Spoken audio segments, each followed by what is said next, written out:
La calebasse de la curiosité. Il était une fois, dans un petit village lointain, deux amis inséparables, Fanta et Karamoko. Depuis qu'ils étaient enfants, on les voyait toujours ensemble, à la rivière, dans les champs ou près du feu du soir pour écouter les anciens.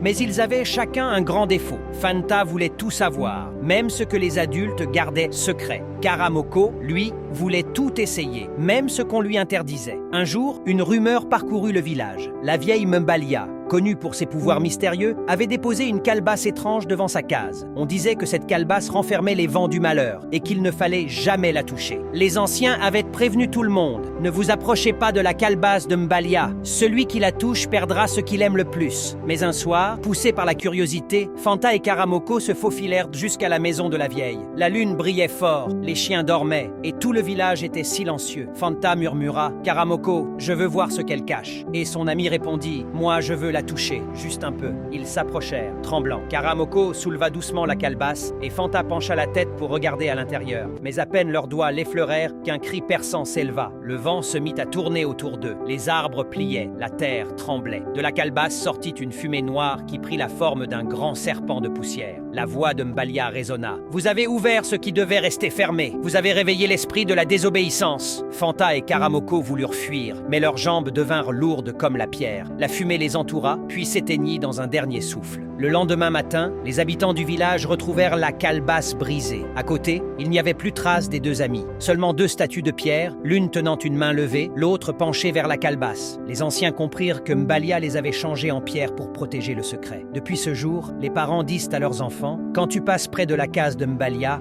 salue les deux pierres. » Ce sont Fanta et Karamoko, les amis qui voulaient tout savoir et tout tester. Et les soirs de pleine lune, certains disent qu'on entend encore leur voix murmurant dans le vent. Si seulement nous avions écouté. La désobéissance attire la honte. La curiosité sans sagesse peut transformer la vie en pierre froide.